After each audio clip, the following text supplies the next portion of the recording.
Okay, so for chapter 16, we're actually getting into the part where we would be starting to look for an actual job. So we've gone through this whole class of figuring out what major we want, figuring out what career would be a good fit for us, learning what would be required for all of those different careers. And then we get to the point where we're done with our education. We've been able to get all the things that we need to be able to start looking for an actual job. So, chapter 16 focuses on some of those things that you'll need to keep in mind when you're starting that job search. So, the first thing you'll want to do is to have some specific goals in mind. And you'll definitely want to have some long term goals and some short term goals. So let's say, for example, that your long-term goal is to be the owner of your own child care facility. Maybe you want to own your own daycare. Well, that's obviously not going to happen just straight out of school. So you'll need to have some short-term goals to be able to build up to that. So maybe your first job out of school is just working in a daycare as a teacher. Then maybe after you have a year or two of experience, you can work up to being the director of a daycare center.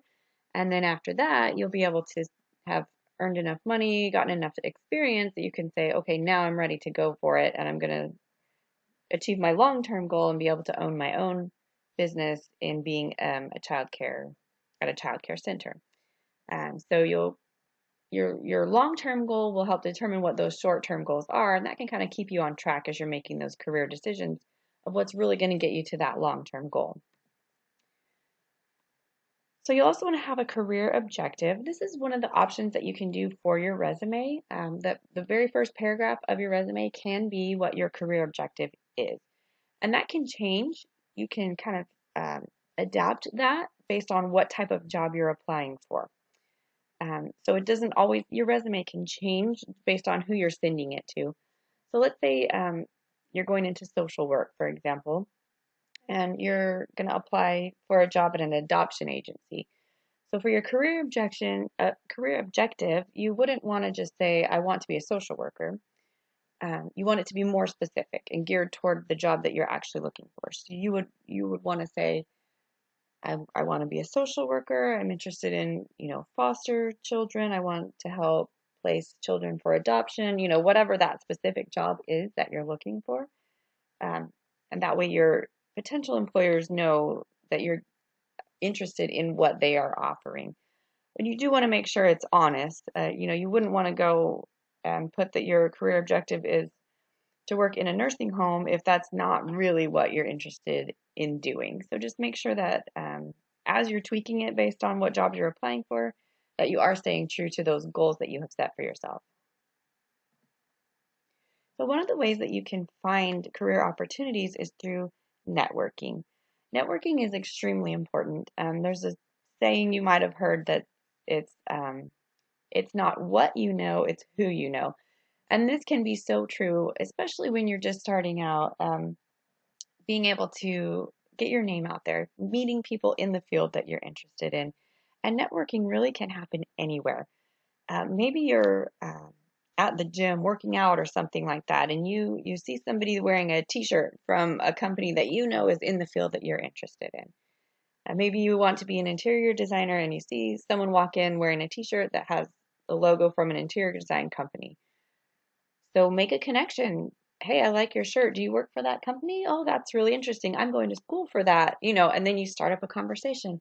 This is why we did the elevator pitch assignment.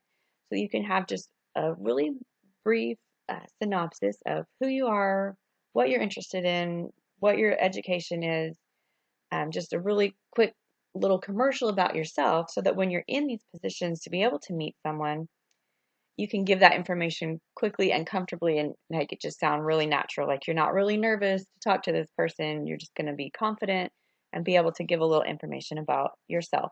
And then you also want to get more information about them. Like, oh, do you have a business card like that I could look at? Or, do you guys have a website? I'd be really interested in checking that out.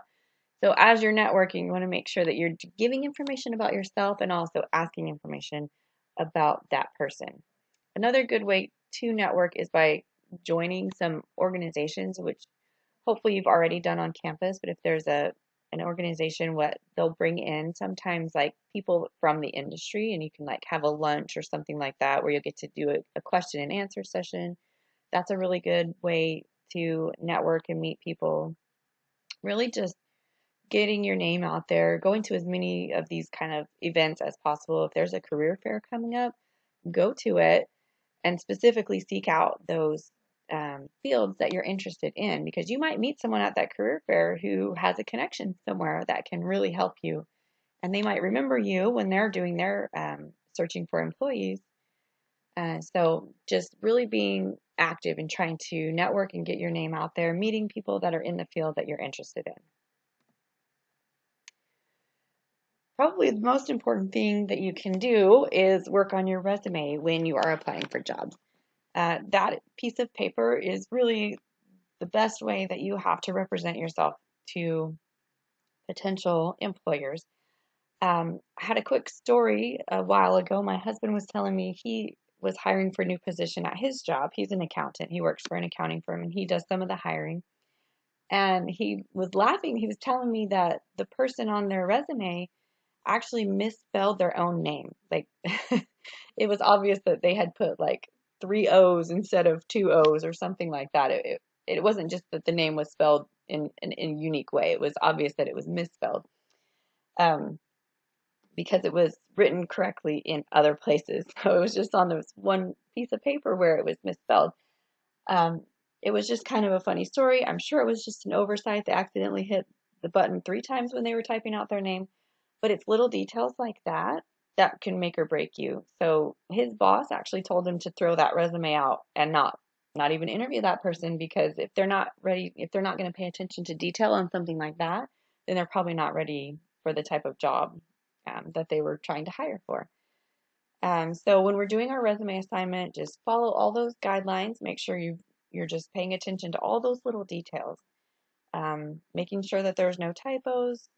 It's going to typically fit on one page. You're really going to make it specific, target your best experiences, your best qualities, just to make it really stand out and let that potential employer know who you are.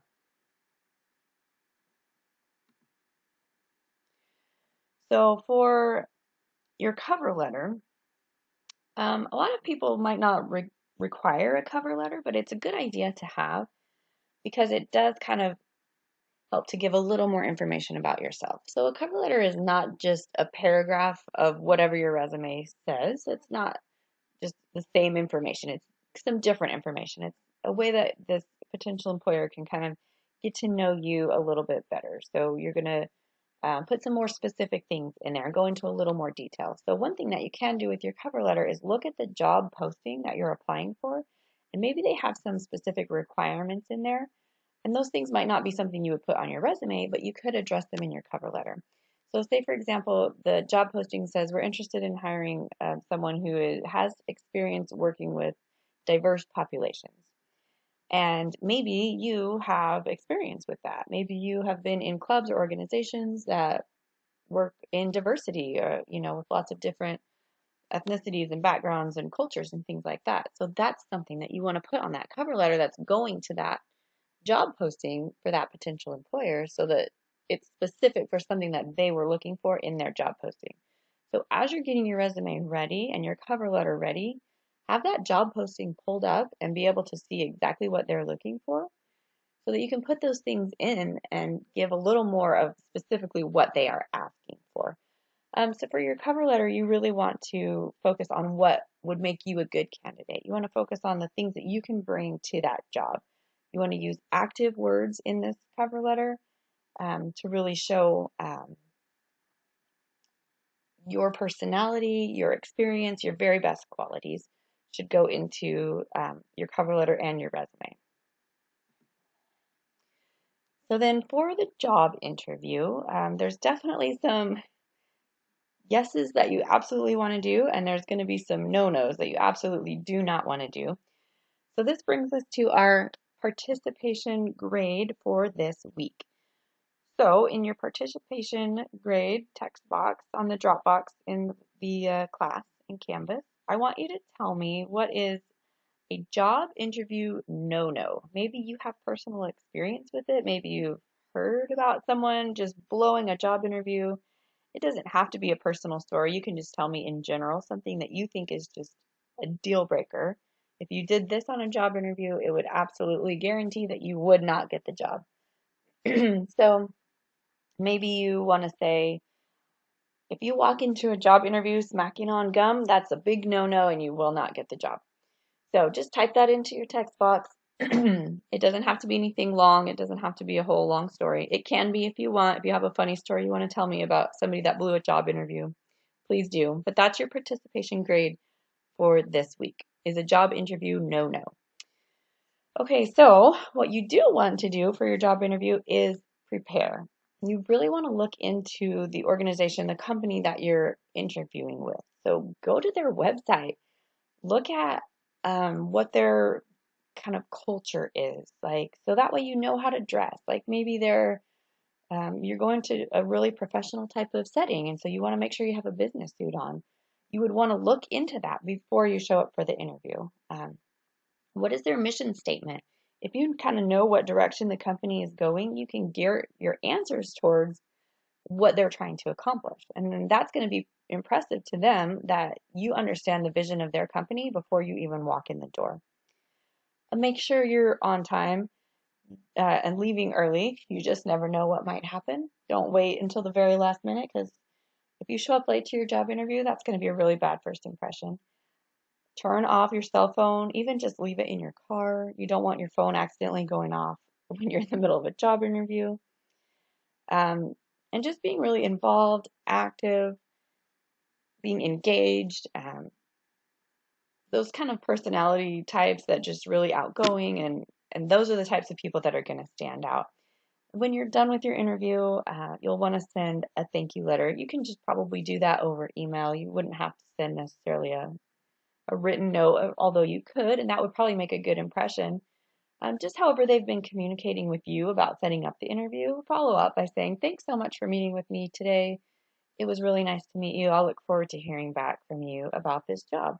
That way it kind of gets your name back in their mind at the last, after the interview is over. That can kind of, oh yeah, I remember that person. They came in to interview. It will help keep your name in mind